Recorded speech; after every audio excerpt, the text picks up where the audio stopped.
Good afternoon, everybody. Calm Biker here. Just finished work. It's just come up to 5 o'clock on a Wednesday afternoon and the sun is out, so I thought I'd take the opportunity, get the animal out for a little spin. Well, of course, that does mean I have to play in traffic, which is a bit annoying, but I'm going in this direction for a particular reason, which I'll explain momentarily. Went out of the weekend with Chris. Had a nice little ride doing some lanes and ended up at Flamborough. And when we set off back from Flamborough, I was adjusting my helmet camera, which I've got on with that clip. Where are you going? And I managed to knock my microphone off, and I thought, it's not a problem. I've just knocked it off. It's on inside my helmet on a little magnet, with the magnet taped, double-sided taped into my helmet. But it turned out I'd actually knocked the magnet off because I was being a clumsy oaf. So I thought, all right, well, I'll stick it back in and carry my ride. And I thought, well, while I'm out, I'm going to stick it in a different place and see if I can get better sound. So I stuck it right in front of my mouth to see if it would be any better. And it was fine. But it kept topping out, which is a problem with this microphone. The Mic Mini is great in its kind of ease of use. The fact there's no wires hanging around anywhere and all that kind of thing. So it's really good for that. And it picks up good sound quality as well. But it's a little oversensitive. And I thought, well, people are using it, so I'm going to do a bit of hunting on the old YouTube. So I did a bit of hunting to see if I could find somebody who was getting better results than me with the same mic.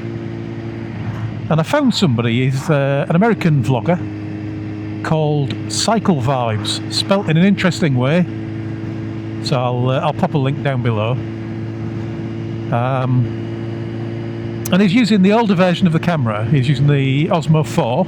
I've got the 5, but he's using the same microphone as me in a different helmet. So, you know, there are too many variables to get these things right, perfect. Just kind of write it down and everybody follows the same settings and everything will be fine. So I thought I'll have to come out and test anything that I find. But anyway, I was watching this Cycle Vybz video and he was on a naked bike. I forget what it was. It might have been a Honda, might have been a Yamaha, but similar kind of principle to the Z1000.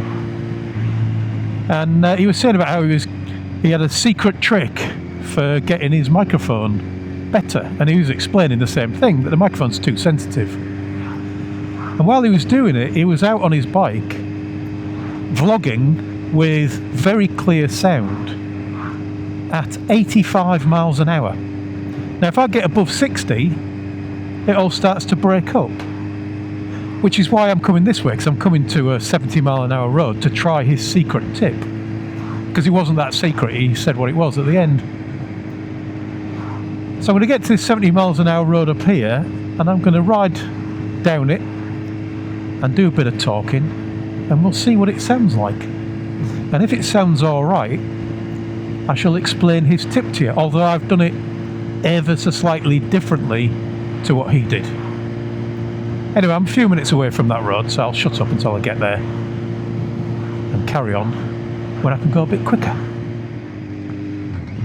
Okay, here we are. Can get it up to 70 after this roundabout.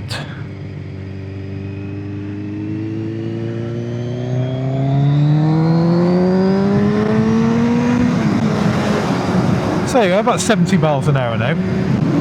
Hopefully, if my slight variation on Cycle Vybz's modification works, you'll be hearing me nice and clearly now. Well, once you've adjusted for the speed or not been entirely accurate, probably just shy of 70 miles an hour. And I'm not really going to be vlogging any faster than this, so because obviously I wouldn't be riding any faster than this, officer. But hopefully that's going to sound good. I'll do a little extra test because this will be talking so that I can hear myself. But I might want to talk a little bit quieter, a little bit like the calm biker of old. I can barely hear myself talking now, actually. You never know, it might work quite nicely. slow it down for the next roundabout, and then I can get back up to 70 again. I'll just crack the helmet a notch to try it with the notch open, but also see if it makes the bike sound nicer for this.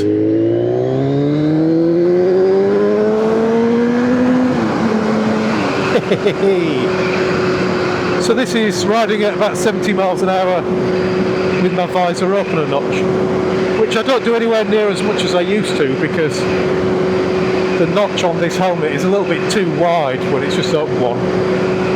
So it blasts me in the eyes a bit. Oh, and that really smells bad, so I'm closing that to get rid of a bit of the smell from over there where the water is.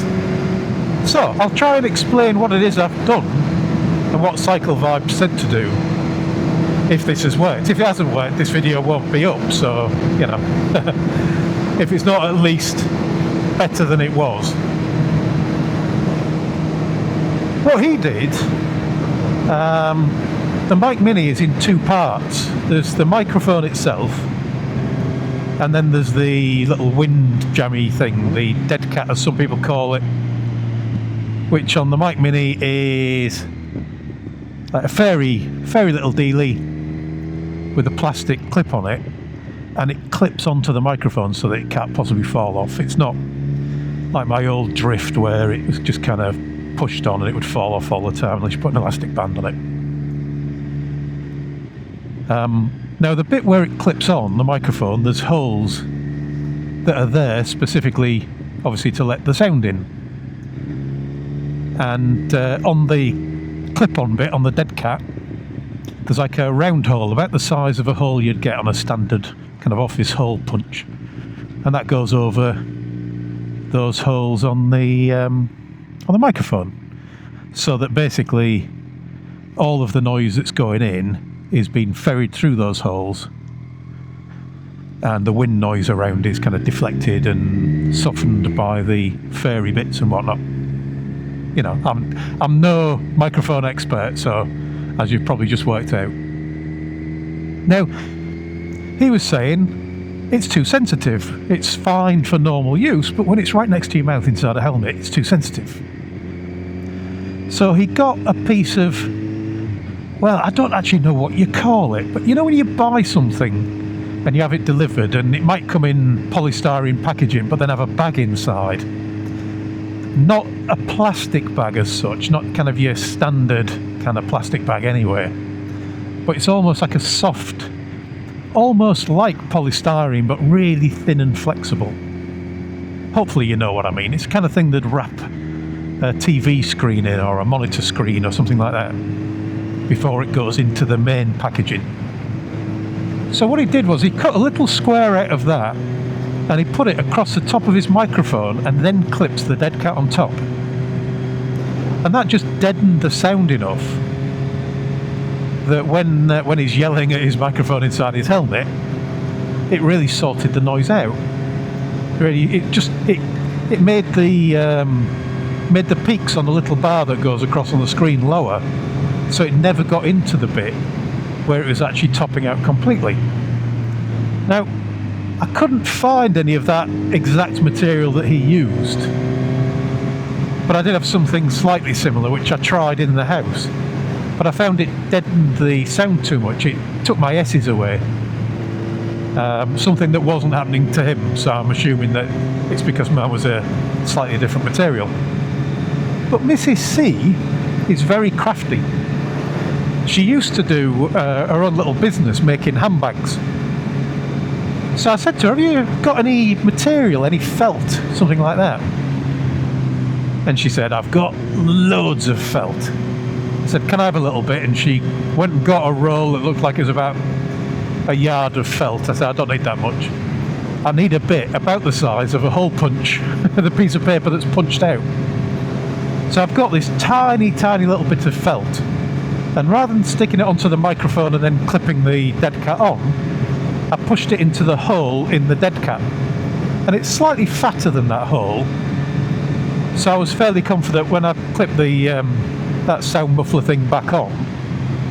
I only say that because I'm fed up of saying dead cat, but so when I clipped that back on, I'm fairly sure it kind of squishes just a tiny amount between the muffler and the microphone itself. And I looked at the little bar that tells you how much volume is coming from your voice when you're recording, and it was definitely lower. Not topping out as much, but that was in the house. And I listened back to what I'd recorded while I was trying that for 10 seconds, and you could hear all my S's and T's and things. So I thought this might be the answer. So that's what I'm doing now. So I'm hoping that this is actually going to make the audio quality better, because if you lower that sensitivity, hopefully it'll stop it topping out.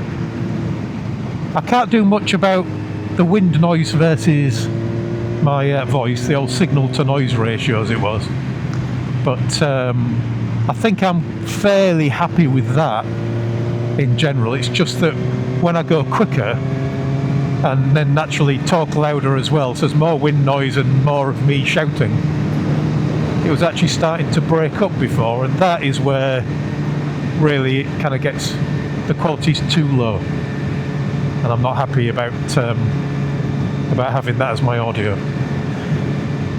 So hopefully it's worked. If I've put this up, then I must think it's at least slightly better. I'd love to get your feedback in the old comments down there, but bottom of the video. Anyway, thanks for watching, everyone. Ride safe, and I'll talk to you all again soon. Got to slow down now for North Frodingham anyway, so the sound should be fine at that point, shouldn't it?